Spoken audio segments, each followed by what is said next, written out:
verirdi oğlunu ana, bilmirdi şehittir övladı daha. Gelmişti oğlunu karşılamağa, bilmirdi koyacak oğlun nazara. Havalimanında yığıştı herkes, anaya demirdi gerçeği hiç kes. Kesmişti ümidi şehitten herkes, bir ana bilmirdi neydi gerçek. Gelirdi ard arda millerle şehit, dövüştü vətənçi millerle igi. Canana derdine oluram şerik, bizim balamızdır gelen her şey.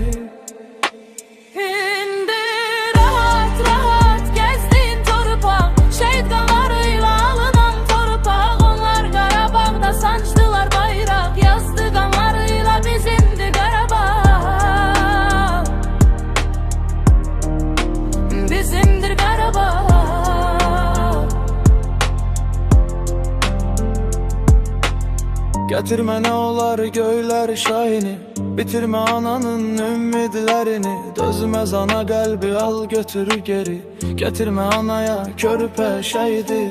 Bu sahne kalbime dağ çekmişti dağ, havalimanında duyuldu feryat. Ana yüreğinde çatıldı ocak, gördü balasına sarılmış bayrak. Sarıldı oğlunun cansız ismine, çekti yana yana koksun içine. Sarıldı son defa soyuk cismine, can verdi ana da oğluyla birge.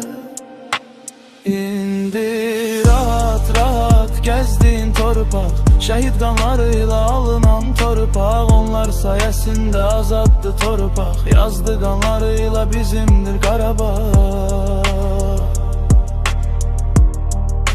Bizimdir Qarabağ.